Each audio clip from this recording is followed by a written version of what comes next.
तो आज हम स्टार्ट करते हैं most important question 30 important questions of macro economics. ये कुछ बच्चों की डिमांड थी जिसकी वजह से मुझे ये बनानी पड़ी वीडियो, और टाइम भी इतना नहीं है तो आपको ऐसे 30 क्वेश्चंस करा रहा हूँ। मोस्टली क्वेश्चंस आप बच्चों को आते ही होंगे आई होप, क्योंकि मुझे पता है कि मैंने इतना हार्ड क्वेश्चन कोई लिए नहीं है, बट ये सारे एग्जाम के जो सैम्पल पेपर है, जो प्रीवियस ईयर के एग्जाम्स हैं, उन सब के क्वेश्चन हैं जो मैंने निकाले हैं। तो आज 30 नहीं कराऊंगा, वैसे तो मैंने यहाँ 30 लिख रखा है, बट कोशिश करूँगा कि मैं उससे ज़्यादा ही क्वेश्चन कराऊँ आपको, बट 30 तो नॉर्मल कराना ही कराना है मुझे। और ये सारे सैम्पल पेपर के हैं और प्रीवियस ईयर के पेपर्स के क्वेश्चन हैं, जो कुछ क्वेश्चन हैं जो बार बार रिपीट हो रखे हैं, और कुछ क्वेश्चन जो प्रीवियस ईयर में दिए हुए थे सारे क्वेश्चन हैं। देखिए, कुछ को मैंने डायरेक्ट लिखा हुआ है, आपको कैसे लिखना है वही चीज़ है यहाँ पर। और दूसरी चीज़, मैं कुछ क्वेश्चंस आपको इस वीडियो के अंदर प्रोवाइड करवाऊंगा जो तुम्हें करके लाने हैं, और मुझे करके कमेंट में उसके या तो स्क्रीनशॉट डाल दीजिए या कमेंट में नीचे बता दीजिए, और नहीं हो पाए तो भी मेरे को बता देना। सारे क्वेश्चन हम एक बाय एक करके करते हैं। सो पहला क्वेश्चन देखिए क्या बोला उसने, what do you mean bye money supply. ठीक है, हिंदी वालों के लिए मुद्रा पूर्ति। मुद्रा पूर्ति क्या है और उसके कंपोनेंट्स क्या हैं। तो नॉर्मली देखिए, money supply refers to the total volume of money held by the public at a particular time period. भाई देखो, कुछ की पॉइंट्स हैं जिन्हें तुम्हें लिखना ही लिखना है। जैसे ये रहा, पर्टिकुलर पॉइंट ऑफ टाइम, एक पर्टिकुलर पॉइंट ऑफ टाइम पे जब हम जनता के पास जो करेंसी होती है उसको प्लस में जो कमर्शियल बैंक के पास करेंसी होती है उसको कैलकुलेट करते हैं, वो होती है मनी सप्लाई। अगर क्वेश्चन में आ जाता है कि कमर्शियल बैंक के पास अगर CRR रखा हुआ है, वो मुद्रा पूर्ति का घटक होगा या नहीं होगा, मतलब कंपोनेंट्स होगा कि नहीं होगा, तो वो नहीं होने वाला। सिर्फ जो इकोनॉमिक्स के अंदर ट्रांसफर चल रही है उसे हम कहते हैं मुद्रा पूर्ति। ओके, अगला दूसरा क्वेश्चन है, explain the role of central bank as. कुछ सेंट्रल बैंक के रूल है। वो पहला, बैंक ऑफ इशू, भाई नोट जारी करने का बैंक। तो RBI ही एक बैंक होता है जो हमारे देश के अंदर नोट जारी करता है, जैसे हम सेंट्रल बैंक कहते हैं नॉर्मल। तो central bank possess the exclusive right to manufacture notes in an economy instead of coins and 1-2 rupee note. 1-2 के नोट और कॉइन्स को छोड़कर जितना भी पैसा बनाया जाता है वो सारा कौन बनाता है? RBI हमारी मैन्युफैक्चर करती है और उसे इशू करती है। इसका ऑप्शन नंबर दूसरा है बैंकर्स बैंक। बैंकर्स बैंक का मतलब है बैंकों का बैंक। तो उनको सुपरविजन करना, उनको राह दिखाना, उनको राय देना, वो सारा काम बैंक करती है। तो it is the head of banking system that gives to facility to banks. ये बैंकिंग सिस्टम का जो सेंट्रल बैंक होता है वो हेड होता है, और वो उनको जो उसके अंडर में काम कर रही होती है कमर्शियल बैंक, उनको फैसिलिटीज़ प्रोवाइड करवाता है। आगे देखिए, बैंक टू गवर्नमेंट, मतलब जो बैंक है वो गवर्नमेंट का बैंक है। नॉर्मल सी बात है, RBI हमारी सरकार का बैंक होता है। So one of the most important function of the central bank is to act as the bank of government. Central bank accept demand deposits and issue fund to government, मतलब जो government की demand deposits होती है उनको issue accept करता है, दूसरा उनको फंड वगैरह देता है। तो ये सारा करता कौन है? Central bank. उसके बाद आता है सुपरविजन। सुपरविजन का मतलब होता है उनको राह दिखाना। So the authority supervise the banking system by controlling the activities. उनकी एक्टिविटीज को क्या करता है? कंट्रोल करता है ये। तो सुपरविजन करता है, उनको क्या करना है, कैसे करना है, सारा कुछ वो बताता है। ओके, क्वेश्चन नंबर 3 देखिए क्या है। इफ द इनिशियल डिपॉजिट, अच्छा ये एक प्रैक्टिकल क्वेश्चन है तो चेक कर देखिए। If the initial deposit in the commercial bank is 10,000 and LRR is 10%, explain using the process how much total credit will be created in the economics. Okay, so देखिए, credit multiplier creation का formula होता है 1/LRR, जिससे मैं ये find out कर सकता हूँ कि जो क्रेडिट मल्टीप्लायर क्रिएशन है वो कितना निकल के आने वाला है। तो देखो चेक करिए, नीचे 1/10%, 10% है भाई, इसके नीचे में 100 आता है, और हमने मैथ्स में पढ़ा हुआ है नीचे का 100 ऊपर चला जाता है, वही चला गया, काटेंगे तो 10 आ गया। ये क्रेडिट मल्टीप्लाई क्रिएशन आया है, मतलब जो भी मैंने स्टार्टिंग में डिपॉजिट की थी ना उसका इतना टाइम्स हो जाएगी वाली डिपॉजिट। तो टोटल क्रेडिट क्रिएशन देखिए, initial deposit multiply by credit multiply creation. तो देखिए 10,000 का मैंने मल्टीप्लाई किया 10 से मल्टीप्लाई 1 लाख, तो 1 लाख वो टोटल मनी क्रिएशन कर देगी कमर्शियल बैंक। ओके, अगला है, explain using a numerical example how commercial bank created by the money, created of the money, sorry. तो भाई जो कमर्शियल बैंक है वो मनी कैसे कमाती है, तो एक एग्जांपल लेना है। तो तुम ऐसे थियोरटिकली भी बता सकते हो कि बीच बीच में लिखते हो चल रहे हो बीच में वो, बट मैं हमेशा से ऐसे बताते हुए आया हूँ तो वही बता रहा हूँ। देखिए, इनिशियल डिपॉजिट मानते हैं, इनिशियल डिपॉजिट की है 10,000 की, जिसमें से RBI ने जो उसको कहा कि तुम्हें अपने पास 10% बचा के रखना है CRR, तो 10% CRR, तो देखिए 10,000 का 10% 1,000, तो जो 9,000 बचेगा ना वो लोन प्रोवाइड करवा देगी जनता को। अच्छा, जब वो 9,000 प्रोवाइड करवाएगी तो वो आगे चल के जब कोई भी बैंक है अगर आपको लोन देती है तो वो आपके अकाउंट में नहीं भेजेगी, वो क्या करेगी, वो वहाँ अकाउंट खोलेगी और उसमें ट्रांसफ़र कर देगी। तो जब वो उसमें ट्रांसफ़र करेगी तो वो फिर से बन जाएगा ना डिमांड डिपॉजिट वहीं का, तो वो डिमांड डिपॉजिट बन गया।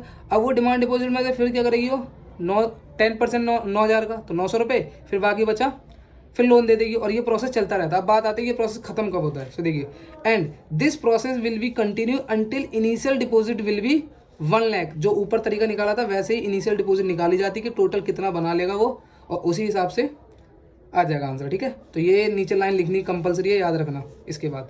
ओके, तो ये खत्म। उसके बाद चलते हैं आगे हम। देखिए आगे क्या है, डिस्कस इन डिटेल्स। कुछ चीज़ें दे रखी हैं जो डिटेल्स में लिखनी है, और वो भी किसकी है, मनी की। फर्स्ट है medium of exchange. So normally money is the medium of exchange to a commodity.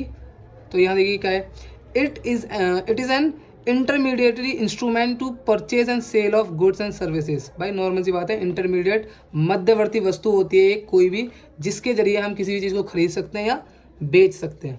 अगला store of value. okay, so it is the essential and assets, commodity and currency that can be saved and exchanged in the future without depreciated in value। Store of value का मतलब क्या है, अब मान लो जैसे पहले के टाइम पे चलता है वाटर सिस्टम चलता था। वाटर सिस्टम जब चलता था तो हम अपनी वैल्यू को स्टोर कर ही नहीं सकते थे, क्योंकि अगर मान लो मैं मशीन भी स्टोर कर रहा हूँ तो उस पर डेप्रिसिएशन लगता था, और जो गाय वगैरह भैंस वगैरह या अनाज वगैरह होता था उनको मैं स्टोर करने की जगह नहीं होती थी इतनी। आज के टाइम पे क्या है, मनी है तो आराम से स्टोर कर सकता हूँ, और मनी की वैल्यू गिरती नहीं है। अगर मैंने 1,000 रुपये आज बैंक में डाल रखे हैं तो अगर 4 साल बाद भी निकालूंगा तो वो 1,000 ही रहेंगे, अगर वो बंद नहीं होते तो। और बैंक में तो वो बंद हो भी जाए तो मेरे को मिल ही जाना वापस।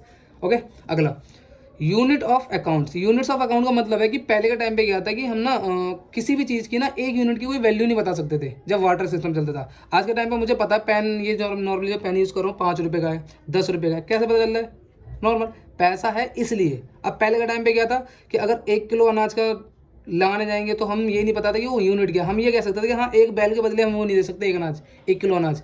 हम क्या कर सकते हैं कि 1 किलो अनाज के बदले में 1 किलो गेहूँ दे देंगे, वो सॉरी चावल वगैरह दे देंगे, गेहूँ दे देंगे, मतलब कुछ भी और कुछ दे देंगे 1 किलो। बट ऐसी जो यूनिट्स होती थी उसका मेजरमेंट हम नहीं कर सकते थे। तो वही है, money is to provide objective measurable value to different goods and services.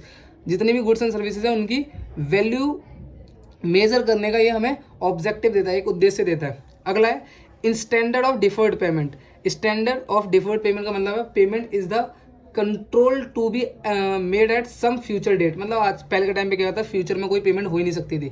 आज के टाइम पे हम इतनी सारी फ्यूचर में रख देते हैं, मतलब उधारी पे लेकर आते हैं, फ्यूचर में पेमेंट कर देंगे, उस टाइप का।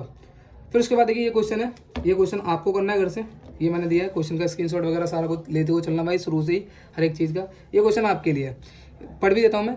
If autonomous consumption is ₹1,000 crore and MPC is 30%, drive the consumption curve from saving curve, use diagram. ये आपको करना है घर से, ठीक है। उसके बाद क्वेश्चन करते हैं, देखिए। ओके, अगला क्वेश्चन है equilibrium income occurs when planned AD मतलब aggregate demand is equal to planned AS। Do you agree, explain. Yes, normal सी बात देखो, जो इक्विलिब्रियम अगर लेवल देखा जाए तो इक्विलिब्रियम लेवल होता कहाँ है भाई, जहाँ पर AD इक्वल टू AS होता है वहीं पे तो इक्विलिब्रियम होता है, तो हम उस चीज़ से एग्री हैं। Yes, I agree with this statement because when AD equal to AS मतलब aggregate demand is equal to aggregate supply and aggregate expenditure, aggregate demand is total to aggregate expenditure and aggregate supply is equal to total income. So if AD equal to AS then total expenditure equal to total income, means equilibrium income is AD equal to AS। क्योंकि भाई जितना कोई भी income हो रही है हमें उतना ही एक्सपेंडिचर कर रहे हैं, और ये दोनों आपस में क्या है, जब भी तो इक्वल होंगे तो वो इक्विलिब्रियम इनकम वहीं ऑकर करती है जहाँ AD इक्वल टू AS होता है। तो वहाँ पे ग्राफ बना के दिखा रखा है मैंने इस पॉइंट पर, इसे कहते हैं break even point. Okay, break even point, और इस ब्रेक इवन पॉइंट पे वो क्या है, दोनों एक दूसरे को काट रहे हैं, तो इसका मतलब यहाँ पर AD इक्वल टू AS और यहाँ पर ये इक्विलिब्रियम पॉइंट है। अच्छा, इससे पहले देखिए, इससे पहले जितना भी ये ग्राफ ये बना हुआ है एरिया, इसे हम कहते हैं एक्सेस डिमांड।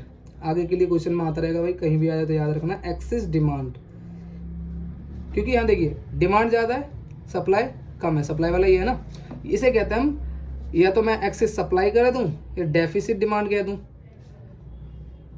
ओके, ऐसे इसे डेफिसिट डिमांड सप्लाई कह दूँ या एक्सेस डिमांड कह दूँ।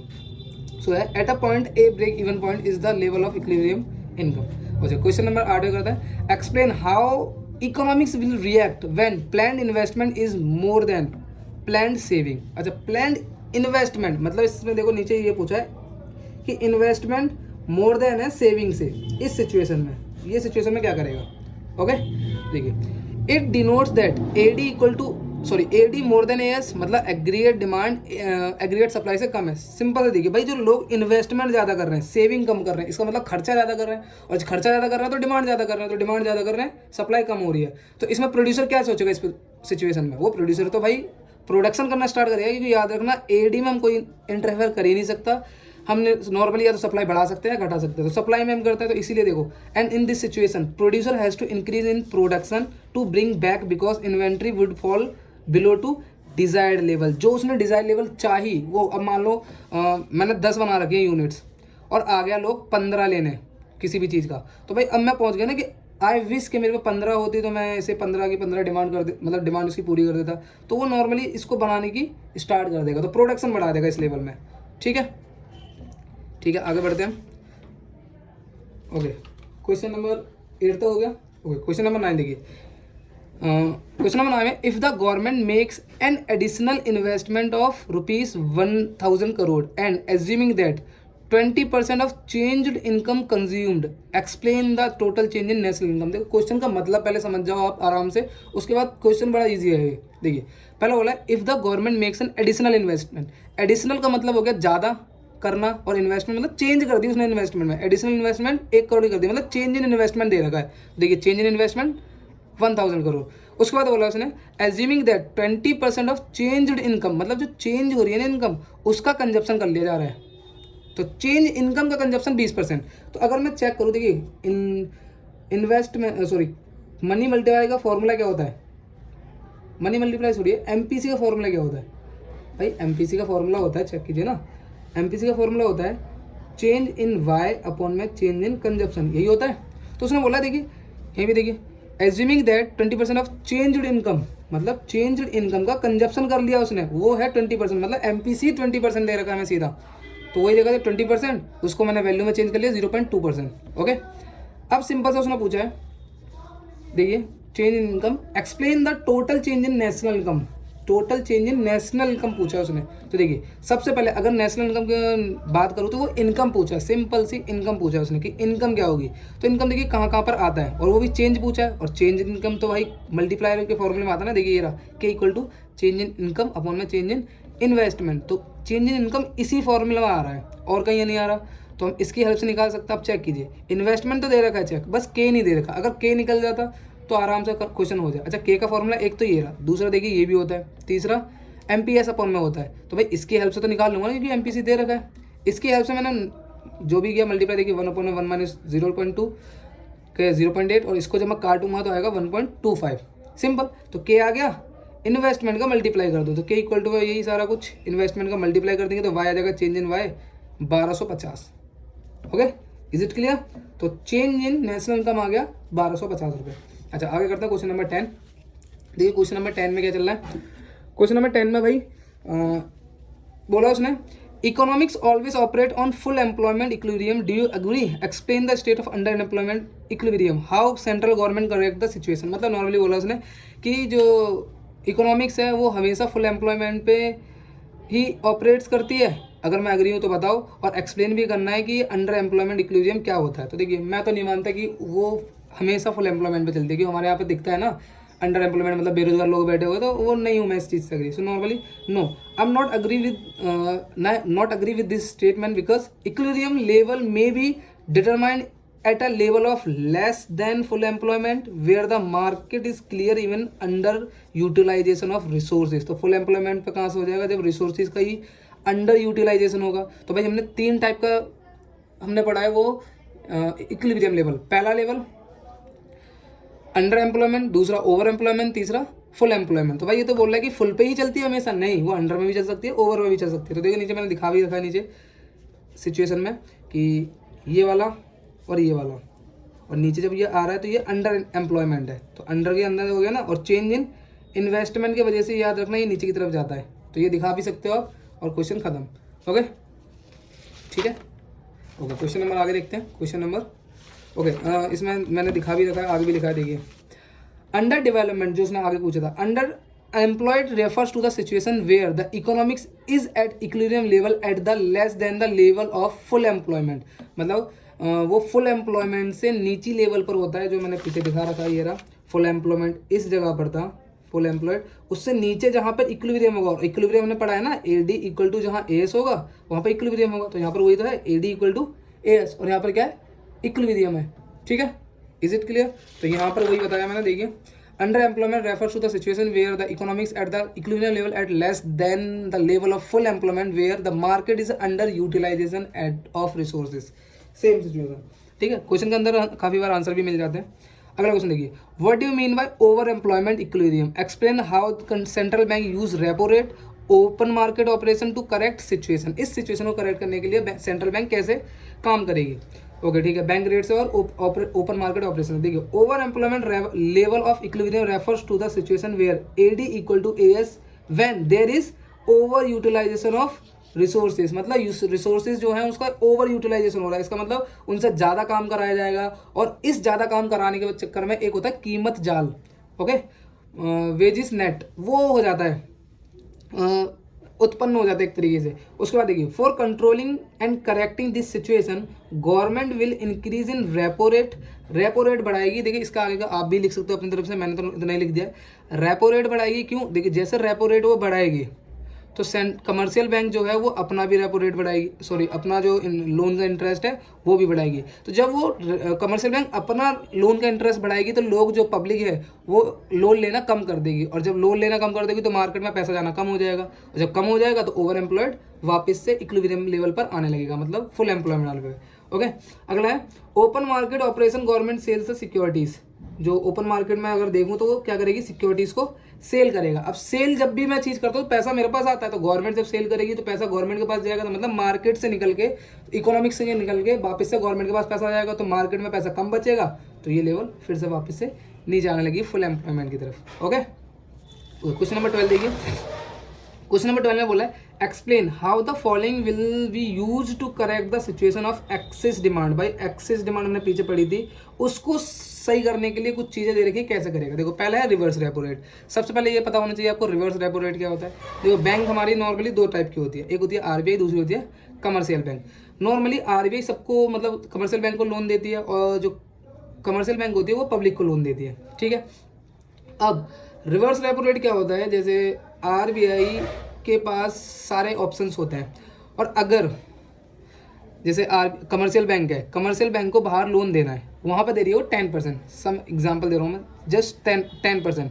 और अगर गवर्नमेंट को पता है कि एक्सेस डिमांड की सिचुएशन चल रही है तो पैसा डिमांड वहाँ से इकोनॉमिक से वापस लाना है, तो जब वापस लाना है तो वो ना रिवर्स रेपो रेट बढ़ा देगी। रिवर्स रेपो रेट होता है जब सेंट्रल बैंक कमर्शियल बैंक को इंटरेस्ट देती है, बट लोन पर नहीं, वो इंटरेस्ट देती है डिमांड डिपॉजिट्स पर, फंड वगैरह पे। मतलब कमर्शियल बैंक अपने fund demand deposit central bank पे रख देगी, और सेंट्रल बैंक उसके बदले में इंटरेस्ट पे करेगी। तो सेंट्रल बैंक क्या करेगी, इसको बढ़ाई तो देगी। अब भाई बाहर 10% मिल रहा था उसको interest, commercial bank central bank ने उसे 12% कर दिया, तो अगर 12% कर दिया तो वो 12% पा जाएगी, क्योंकि कमर्शियल बैंक का एम ही होता है सिर्फ प्रॉफिट कमाना।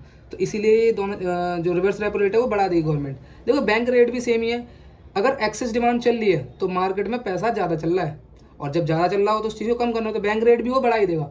बैंक रेट बढ़ाएगा, कमर्शियल बैंक अपना रेट बढ़ाएगी, और कमर्शियल बैंक जब अपना रेट बढ़ाएगी तो मार्केट में पैसा जाना कम हो जाएगा, क्योंकि लोन लेंगे ही नहीं लोग। ठीक है मतलब ठीक है। फिर उसके बाद देखिए रिजर्व रिक्वायरमेंट। रिजर्व रिक्वायरमेंट मतलब CRR वगैरह, LRR SLR ये सारा कुछ। ठीक है, तो अगर कमर्शियल बैंक सेंट्रल बैंक को पता है कि मार्केट में पैसा ज़्यादा चल रहा है, मतलब एक्सेस डिमांड चल रही है, तो वो रिजर्व रिक्वायरमेंट मतलब जो CRR रखती है कमर्शियल बैंक उस चीज़ को बढ़ा देगी। अब जब उस चीज़ को बढ़ाएगी वो, तो सोचिए CRR उसे जब 25% रखना पड़ रहा था वो 30% रख रही है, मतलब जो 5% है वो मार्केट में नहीं निकाल सकती, और तो मार्केट में पैसा कम होगा ना, पहले 5% ज़्यादा निकाल ली थी अब कम निकालेगी तो मार्केट में पैसा कम हो जाएगा, तो एडी कम आने लगेगा वापस से और वो एक्सेस डिमांड फिर से सही हो जाएगी। मार्जिन रिक्वायरमेंट का मतलब आपको पता है, मार्जिन रिक्वायरमेंट होता है लोन एंड सिक्योरिटी, जो तुम जमा कर रहे हो लोन लेते टाइम, उन दोनों के बीच में जो डिफरेंस होता है उसे कहता है मार्जिन रिक्वायरमेंट। अब सोचिए मार्जिन रिक्वायरमेंट पहले कम था, मतलब 1 लाख लोन के लिए 1,20,000 की चीज़ रख लो तो नॉर्मल मैं ले लूँगा, ठीक है। अब अगर वही गवर्नमेंट कर देगी 1 लाख की चीज़, 1 लाख लोन के लिए आप 1.5 लाख का जमा करो तो लोग लेना कम कर देंगे सेम, तो पैसा मार्केट में कम हो जाएगा, तो मतलब मार्जिन रिक्वायरमेंट बढ़ाना पड़ेगा गवर्नमेंट को, तो मार्जिन रिक्वायरमेंट बढ़ा देगी गवर्नमेंट, तो वो एक्सेस डिमांड कम हो जाएगा। Is it clear? अगर कोई भी डाउट है आप कमेंट में मेरे को बताइए, मैं उसको दोबारा समझाने की कोशिश करूँगा एग्जाम से पहले ही, ठीक है। अगला देखिए 13वां, what do you mean by fixed exchange rate. भाई फिक्स्ड एक्सचेंज रेट कैसे क्या है और how it's different from managed floating rate. अच्छा पहले चीज समझिए, फिक्स्ड एक्सचेंज रेट क्या होता है, मैनेज फ्लोटिंग रेट क्या होता है, सिस्टम क्या होता है, मतलब रेट। देखिए फिक्स्ड रेट वो रेट होता है जो गवर्नमेंट फिक्स्ड करती है, खुद से जानबूझ के फिक्स करती है, ठीक है। और मैनेज फ्लोटिंग रेट क्या होता है, वो कोई गवर्नमेंट वगैरह फिक्स नहीं करती, वो मार्केट की डिमांड एंड सप्लाई की पावर से फिक्स किया जाता है। बस यहाँ पर जो मैनेज फ्लोटिंग रेट है ना, यहाँ पर गवर्नमेंट इंटरफेयर करती रहती है कभी भी, मतलब जब स्पेक्यूलेटिव एक्टिविटीज चलती है, मतलब सट्टा बाजार जब चलता है ना, तब वो क्या करती है, इसमें इंटरफेयर करती है, वो मैं बताऊंगा अभी कैसे करती है। देखिए fixed exchange rate is the system where government decide the exchange rate, it could be fixed at A point and B point, मतलब मैंने दिखा रखा ना, ए पॉइंट ऊपर भी हो सकता है नीचे भी हो सकता है, तो मोर देन हो सकता है और लेस देन भी हो सकता है, और उसके बराबर भी रख सकते हैं। अच्छा फिक्स रेट क्यों फिक्स किया जाता है, देखो इन फ्यूचर में कोई ट्रांजेक्शन होती है ना, उन लॉसेस से बचने के लिए फिक्स मतलब रेट को फिक्स कर दिया जाता है, तो एक फ्लेक्सिबल रेट भी चलता है, ओके, तो उसको भी याद रखना। And it is different from manage floating rate, ये डिफरेंस होता है because in manage floating rate system rate is fixed by the power of demand and supply and there is only major role in this system of government to sell and purchase of securities, optional है, लिखो चाहे ना लिखो, और foreign exchange को cell करती है या परचेज करती है। अब देखिए सेल एंड परचेज कैसे करती है, मान लो स्पेक्यूलेटिव एक्टिविटीज चल रही है, सट्टा बाजार चल रहा है, मतलब जो रेट है ना डॉलर का वो सस्ता है मार्केट के अंदर और उसे खरीदना है उसे, तो गवर्नमेंट क्या करती है, मान लो मार्केट में 70 रुपये का रेट चल रहा है, मतलब $1 के बदले में 70 रुपये, और उसे पता है कि लोगों के पास पैसा ज़्यादा जा रहा है, मतलब फॉरेन जो करेंसी है उसकी डिमांड ज़्यादा कर रहे हैं वो, क्योंकि वो उसका रेट 70 है, कम है, बाद में जब बढ़ जाएगा वो 80 82 85 हो जाएगा तो उसको बेच देंगे, तो इसलिए गवर्नमेंट क्या करती है, उसे उसी टाइम थोड़ा सा ज़्यादा रेट पर खरीद लेती है, बस यही रोल होता है इसके मैनेज फ्लोटिंग के अंदर, ठीक है।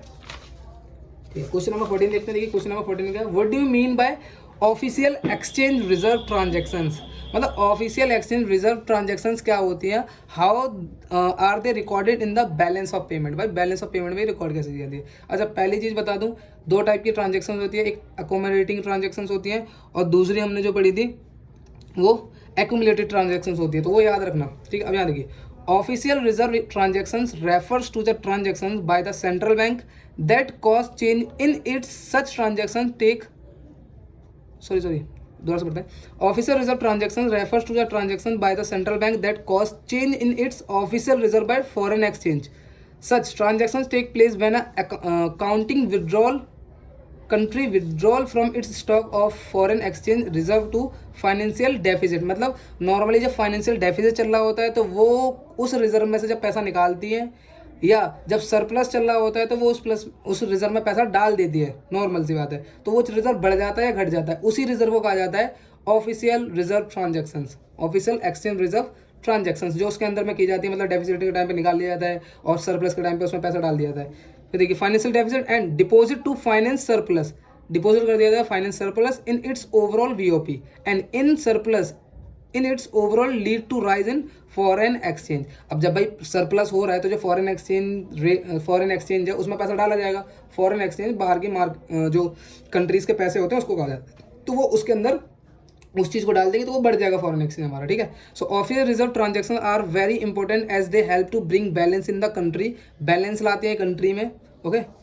ओवरऑल बीओपी, मतलब बीओपी के अंदर बैलेंस ऑफ पेमेंट में एक बैलेंस लाती है, क्योंकि अगर डेफिसिट हो रहा है तो इसमें से निकाल लिया जाता है और अगर सरप्लस हो रहा है इसमें डाल दिया जाता है पैसा। So such transaction act as accommodating items in BOP. देखो अकोमोडेटिंग आइटम्स होते ही यही हैं जो हमारे डेफिसिट एंड सरप्लस को अकाउंट्स में बैलेंस करते हैं, ओके। क्वेश्चन नंबर 15 देखिए, what is balance of deficit and surplus? भाई बैलेंस ऑफ डेफिसिट क्या होता है और सरप्लस क्या होता है? ठीक है, डेफिसिट का मतलब है कम आना, मतलब balance of payment deficit means the received in current and capital account is less than a payment. मतलब भाई जो रिसिप्ट हुई है वो कम हुई है, मतलब सिंपल सी चीज़ है, अगर मैं बोलूँ जो रिसिप्ट होती है करंट अकाउंट की रिसिप्ट है सी आर करंट अकाउंट के एक्सपेंडिचर से कम है, रिसिप्ट कम है, एक्सपेंडिचर ज़्यादा है, तो वो होता है डेफिसिट। ओके, और अगर सेम चल रहा है, ज़्यादा है रिसिप्ट, तो सरप्लस है। देखो balance of payment deficit means the receipt in current account and capital account is less than the payment की उससे कम है। It means nation import more commodities, मतलब जो हमारा नेशन है वो ज़्यादा इम्पोर्ट करेगा, ज़्यादा मोर, हाँ मतलब उसने किया होगा, जो नेशन है हमारा उसने इम्पोर्ट ज़्यादा किया होगा तभी डेफिसिट हुआ है। ओके, दूसरा है and it can I can say it also that government make more expenditure that taking taxes, मतलब एक्सपेंस ज़्यादा कर दिया उन्होंने, टैक्स कम लिया है भाई मार्केट से, तो जब टैक्स लेंगे तभी तो वो रिसीप्ट होती है, और वो उन्होंने कम लिया, एक्सपेंस ज़्यादा कर दिया, तो ये सिचुएशन है डेफिसिट की। दूसरा है सरप्लस का मतलब क्या होता है, ये इसको बता देता हूँ मैं, इसको कहते हैं हिंदी में कहते हैं घाटा, ये घाटा है डेफिसिट, और सरप्लस है प्राप्य।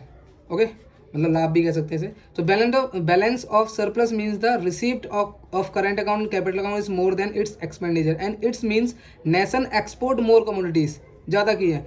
आई can say it that government takes more tax than expenditure, भाई टैक्सेस ज़्यादा ले रही है, एक्सपेंडिचर कम किया है, तो उनको प्लसित होगा, सरप्लसित होगा, तो ये इसके अंदर था। ओके, क्वेश्चन नंबर हम 16 देखते हैं। देखिए क्वेश्चन नंबर 16 में क्या बोला उसने, explain the economic stability objective of government budget. Economic stability को जो ऑब्जेक्टिव है गवर्नमेंट बजट का, उसको बताना। देखिए, government can bring an economic stability like control fluctuation in general price level, जो जनरल प्राइस लेवल है वो फ्लक्चुएट होता रहता है, उसको एक स्टेबल में लाने के लिए गवर्नमेंट कुछ चीज़ें करती है। देखिए, थ्रू टैक्सेस लगाती है, सब्सिडीज प्रोवाइड करती है, and expenditure when there is an inflation government can reduce its own expenditure. जब भी इन्फ्लेशन मतलब महंगाई चल रही होती है, तो पता है ना मार्केट में पैसा नहीं निकालना, जब मार्केट में पैसा नहीं निकालना तो खर्चा कम कर देती है गवर्नमेंट।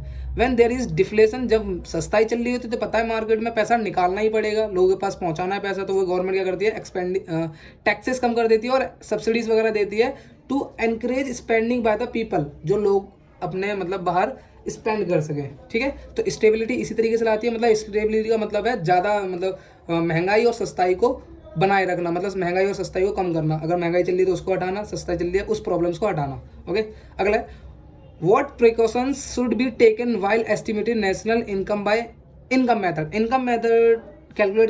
मेथड से अगर मैं नेशनल इनकम कैलकुलेट कर रहा हूँ तो क्या क्या प्रिकॉशंस मतलब सावधानियां होनी चाहिए। तो देखिए, पहला include the value of final goods, भाई फाइनल गुड्स को इंक्लूड करना है, याद रखना। दूसरा, sale of second hand goods is not included these are already accounted for during the year they were produced। जब ये बनाई गई होंगी ना, आप सोचिए मैंने एक बाइक ली, आज बाइक ली, ठीक है, और 3 साल बाद बेच दी, भाई जब मैंने आज बाइक ली है वो नेशनल इनकम में इंक्लूड हो चुकी है। अब 3 साल बाद सेकंड हैंड उसको करके उसको बेचूंगा तो वो इंक्लूड नहीं होने वाली, क्योंकि वो पहले इंक्लूड हो चुकी है। ठीक है, तो सेकंड हैंड मर्सिडीज में इंक्लूड नहीं करनी। अगला देखो, the value of intermediate goods are not include by, goods 4 type की होती है, जो इंटरमीडिएट हो तो सेल ही नहीं हुई ना, तो उसकी भी इंक्लूड नहीं करनी। अगला, production from illegal activities not included, भाई जो इलीगल से 2 नंबर के जो काम वगैरह चलते हैं उनसे भी जो पैसा आता है वो भी इंक्लूड नहीं किया जाता। अगला, production of self consumption should भी इंक्लूडेड, मतलब मान लो मेरी कोई फैक्ट्री है फर्नीचर की, और फर्नीचर मैं अपना वहाँ से ले जाकर घर पे यूज़ कर रहा हूँ, तो इसका मतलब ये तो नहीं कि मैं इंक्लूड नहीं करूँगा, भाई वो कंजप्शन तो कर ही रहा हूँ ना मैं, तो वो इंक्लूड होगा इसमें। ठीक है, तो ये कुछ सावधानियाँ याद रखना। अगला, explain how the following will be use to correct the situation where excess demand in the economics. अच्छा, ये तो शायद पढ़ चुके हैं, क्वेश्चन पहले ही कर लिया, इसको मैं नहीं कराने वाला, ये क्वेश्चन हम पहले कर चुके हैं। ओके, क्वेश्चन नंबर 19 देखते, देखिए, explain the following objective of government budget. भाई गवर्नमेंट बजट के कुछ ऑब्जेक्टिव्स हैं, एग्जाम के पॉइंट ऑफ व्यू से काफ़ी इंपॉर्टेंट चीज़ होती है, याद रखना। ठीक है, पहला, रीएलोकेशन ऑफ रिसोर्सेज। देखिए, it helps to distribute resources, the government gives allowance and tax concessions to manufacturers to encourage investment, मतलब नॉर्मली ये जो मैन्युफैक्चरर्स हैं उनको इन्वेस्टमेंट करने के लिए, इंकरेज करने के लिए, और टैक्सेस को कम कर सकती है, सब्सिडीज दे सकती है, ये सारा कुछ करती है। तो यहाँ जो रिसोर्सेज है ना उनको एलोकेट करती है, वो उनको द्वारा से लोकेट करते हैं कि हाँ अगर मान लो उस गांव की तरफ कोई खोल रहा है तो उसको कम टैक्स देना पड़ेगा, शहर की तरफ ज़्यादा देना पड़ेगा, ऐसा कुछ करिए। ठीक है, अगला, reduction inequalities of income and wealth. देखिए इनको इसके सिंपल लैंग्वेज समझाता हूँ। अब मान लो मेरे जैसे अभी आज के टाइम पे 7 लाख है, किसी की इनकम 7 लाख है पर एनम, या बैंक में पड़ा हुआ है, तो पर एनम अगर 7 लाख है तो उसको जो इंटरेस्ट पे करना पड़ेगा वो 5% करना पड़ेगा। और वहीं इनकम किसी की 10 लाख रुपए है तो उसे उससे ज़्यादा इंटरेस्ट पे करना पड़ेगा। वहीं किसी की 20 लाख है तो उसे ज़्यादा, मतलब इनकम के हिसाब से ना इंटरेस्ट मार रखा है, तो रिडक्शन कर रखी है इक्वलिटी लाने के लिए। ठीक है, तो यहाँ पे देखिए government aims to bring equality by imposing tax according to income and wealth. Income and wealth के हिसाब से टैक्स लगाती है। Government imposes tax on elite classes and spending extra on well being of the poor. जो elite मतलब अच्छी खासी classes होती है उन पर टैक्स लगाती है, और जो टैक्स आता है वो स्पेंड करती है जो ज़्यादा लोग गरीब लोग होते हैं उन पर। ठीक है, अगला इकोनॉमिक स्टेबिलिटी, अभी बताई थी इन्फ्लेशन और डिफ्लेशन में क्या करती है गवर्नमेंट, सेम वही है। The budget is also utilize to avoid business fluctuations to accomplish to aim the financial stability, बनाए रखने के लिए वो करती रहती है। ओके, अगला है बैलेंस रीजनल डेवलपमेंट या रिडक्शन इन रीजनल डिस्पैरिटीज, मतलब जो रीजनल गांव और शहर के बीच में जो चल रहा होता है ना डिस्पैरिटीज, उसको कम करना। तो देखिए the government encourage the setting up to the production units in economically backward. Economically backward जो सेक्टर्स हैं, रीजन्स हैं, उनको टैक्सेस वगैरह से, मतलब सेटिंग ऐसे करती है कि टैक्सेस तुम्हें कम कर देना है या मैं तुम्हें कोई फैसिलिटी प्रोवाइड करवाऊंगा, ये सब करके। The government also provide the subsidies to encourage production units to support the government in achieving the objective of balance growth and tax consolidations are offer to production. ठीक है, टैक्स वगैरह कम देना, ये सारा कुछ इसके अंदर है, तो बैलेंस बना के चलती है। क्वेश्चन नंबर 20 पे आते हैं। State components of operating surplus.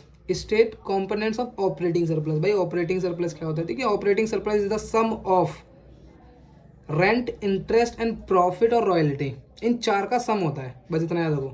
2 components पूछेंगे अगर एग्जाम में, क्योंकि ये एग्जाम का क्वेश्चन है तो मैंने वहीं से उठाया। 2 कंपोनेंट्स पूछेंगे, मैंने चारों लिख दिए, कंपोनेंट्स यही है, उसके अंदर जो चीज़ आती है वो कंपोनेंट्स होता है उसका।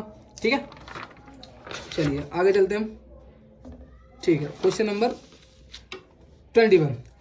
State any 2 methods to solve the problem of double counting. भाई डबल काउंटिंग नेशनल इनकम में होती है, 2 कौन तरीके बताओ जिससे इसे रोका जा सके। तो अभी मैंने बताया था, पीछे भी पढ़ा था हमने, सेम यहाँ देखिए। The problem of double counting arise when the value of certain goods and service are counted more than once, मतलब एक से ज़्यादा जब दूसरी बार उसे काउंट करना चाहते हैं उसे हम कहते हैं डबल एंट्री प्रॉब्लम, मतलब डबल काउंटिंग प्रॉब्लम। ओके, इसको सॉल्व करने के देखो, include only final goods, final goods को सिर्फ इंक्लूड करो, और भाई इंटरमीडिएट गुड्स को इंक्लूड मत करो, सेकंड हैंड मशीनरी जो बेच रहे हैं उसको इंक्लूड मत करो, या और भी मैंने जो बताया था पीछे देख सकते हैं आप। अच्छा, ये क्वेश्चन आपके लिए होमवर्क है, ये इसे करके मेरे को कमेंट में बताइए, और अगर नहीं हुआ तो भी मेरे को बताइए ताकि मैं इसे करवा सकूँ। उसके बाद क्वेश्चन नंबर 23 में देखिए, उसने बोला read the following figure carefully and choose the correct pair from the given. Pair को पढ़ना और इसे चूज करना सही से। देखिए ग्रॉस इन्वेस्टमेंट, अच्छा पहली चीज़ आती है भाई, देखिए इन्वेस्टमेंट का अगर मैं बताऊँ तो यहाँ इधर में नहीं, मैं इन्वेस्टमेंट का आपको बताता हूँ। इन्वेस्टमेंट कितना टाइप की होती है, तो अगर मैं इन्वेस्टमेंट आपको बताऊँ, इन्वेस्टमेंट तो 2 टाइप से होती है इन्वेस्टमेंट, एक होती है ग्रॉस इन्वेस्टमेंट, एक होती है नेट इन्वेस्टमेंट। अच्छा, ग्रॉस से नेट पे जाने के लिए या यहाँ से जाने के लिए बीच में आता है डेप, यही आता है भाई, इन दोनों के बीच में आ रहा है डेप। तो देखिए यहाँ पर भी सेम है, ग्रॉस इन्वेस्टमेंट और डेप आ गया। अगर ग्रॉस से डेप माइनस करूँगा तो ऊपर वाला आ जाएगा नेट, तो यहाँ आएगा नेट इन्वेस्टमेंट भाई। ठीक है, और अगर नेट इन्वेस्टमेंट से डेप्रिसिएशन माइनस कर दूंगा तो ग्रॉस आ जाएगा। अच्छा ये ठीक है, डेप्रिसिएशन तो नॉर्मल। अब यहाँ आ जाइए नेट इन्वेस्टमेंट। देखो इन्वेस्टमेंट जो है हम स्टॉक पे भी करते हैं और फिक्स एसेट्स पर भी करते हैं। ओके, मतलब स्थिर परिसंपत्तियां होती हैं उन पर भी करते हैं। तो net investment change in stock, मतलब स्टॉक पे तो कर दी, बाकी किस पे करूँगा, फिक्स एसेट्स पे ना। तो यहाँ पर आ जाता है नेट फिक्स एसेट्स, कि भाई 2 टाइप से कर सकता हूँ ना मैं, इन्वेस्टमेंट फिक्स एसेट्स पे कर दूँ या स्टॉक वगैरह पे कर देता हूँ। ठीक है, okay. Question number 24, explain why demand for foreign exchange increase when it's price fall. मतलब जब उसका प्राइस गिरता है ना तो जो फॉरेन एक्सचेंज है, मतलब मान लो डॉलर है, उसकी डिमांड क्यों बढ़ जाती है। देखो रीजन है, पहला when a foreign currency becomes cheaper in the terms of domestic currency it promotes tourism to that country. उस कंट्री के लिए वो टूरिज्म बढ़ा देती है, भाई सस्ता हो गया। अब वहाँ कहीं मेरे को मान लो मैं कहीं घूमने बाहर जाता हूँ, 50,000 रुपये लग रहे हैं, 5 लाख रुपये लग रहे हैं, उसकी जगह पे 2 लाख रुपये लग रहे हैं, तो लोग भाई जो अमीर लोग हैं चले जाते हैं वहाँ पर। ओके। दूसरा, when price of a foreign currency falls, its demand rise as more people want to make gains from speculative activities, मतलब सट्टा बाजार से। भाई ये भी होता है कि डॉलर को खरीदते हैं, जैसे 70 में चल रहा है 70 में खरीद लिया और बाद में 80 या 82 85 90 का होगा तो मैं बेच दूंगा, तो प्रॉफिट कमाते हैं, तो वो भी इसकी वजह से भी डिमांड इसकी बढ़ती है। अगला है, domestic investors will be induced to make greater investment, मतलब जो भाई जो यहाँ पे डोमेस्टिक इन्वेस्टर्स होते हैं वो बाहर सोचेंगे ना कि मैं इन्वेस्ट कर दूँ, तो वो उस चीज़ को इन्वेस्टमेंट बढ़ा देंगे अपना। अगला है, इम्पोर्ट बिकम लुक्रेटिव, मतलब इम्पोर्टेंट लुक्रेटिव हो जाएगा, मतलब अगर मैं आपको समझाऊँ तो लाभदायक हो जाएगा एक तरीके से, मतलब बाहर से मंगवाओ और वो सस्ते में आ जाएगा, पहले जब महंगे में आता था अब सस्ते में आएगा। ठीक है, तो आज के लिए इतने ही क्वेश्चन है, बाकी मैं आगे क्वेश्चन भी कराने वाला हूँ, अगर आप चाहते हो तो कमेंट में नीचे जरूर बताएं कि मैं आगे क्वेश्चन कराऊँ या ना कराऊँ। दूसरा, अगर आप मेरे चैनल पर नए हो तो प्लीज़ सब्सक्राइब करके जाना।